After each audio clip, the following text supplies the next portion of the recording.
Sunan Gunung Jati dengan terpaksa mengutus Raden Arya Kemuning untuk menghadapi kerajaan Galuh.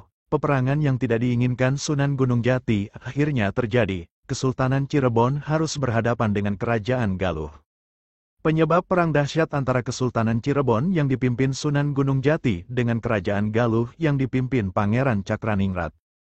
Raja Galuh Pangeran Cakraningrat murka setelah mendengar laporan kalau Kesultanan Cirebon tidak mau mengirimkan upeti kepada kerajaan Galuh. Pangeran Cakraningrat mengutus panglimanya untuk menyampaikan pesan Raja Galuh kepada Sunan Gunung Jati. Satu pesan agar Kesultanan Cirebon memberikan upetinya kepada kerajaan Galuh, karena menganggap Cirebon adalah kerajaan bawahan kerajaan Galuh. Namun Sunan Gunung Jati menolak dengan mengirimkan utusan kepada Raja Galuh, dengan maksud mengajak hidup berdampingan sesama kerajaan.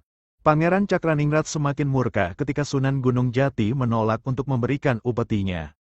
Raja Galuh kemudian menyiapkan pasukan untuk berperang dengan Kesultanan Cirebon. Di tempat yang berbeda, di Kesultanan Cirebon Sunan Gunung Jati memerintahkan Raden Arya Kemuning untuk bersiap menghadapi Raja Galuh. Raden Arya Kemuning dibantu Raden Fatahillah beserta pasukannya menghadapi kerajaan Galuh. Hal ini dilakukan Sunan Gunung Jati karena Pangeran Cakraningrat tidak mau memberikan kebebasan kepada Kesultanan Cirebon. Kerajaan Galuh tetap menuntut agar Cirebon memberikan upeti kepada kerajaan Galuh. Sunan Gunung Jati yang tidak mau Kesultanan Cirebon dijajah kerajaan lain, dengan berat hati mengirimkan pasukan untuk berperang. Namun sebelum Raden Arya Kemuning beserta pasukannya pergi berperang, Sunan Gunung Jati memberikan pesan kepada Raden Arya Kemuning. Pesan Sunan Gunung Jati kepada Raden Arya Kemuning antara lain agar sebisa mungkin menghindari banyaknya korban jiwa, baik dari pasukan Cirebon maupun pasukan Galuh. Pesan kedua yang disampaikan Sunan Gunung Jati adalah agar Raden Arya Kemuning membebaskan pasukan lawan yang sudah tidak berdaya.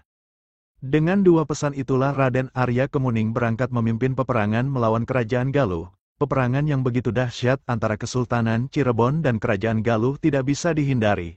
Raden Arya Kemuning yang memiliki kesaktian luar biasa akhirnya mampu mengalahkan kerajaan Galuh. Pangeran Cakraningrat pergi setelah berhasil dikalahkan oleh anak angkat Sunan Gunung Jati, yaitu Raden Arya Kemuning.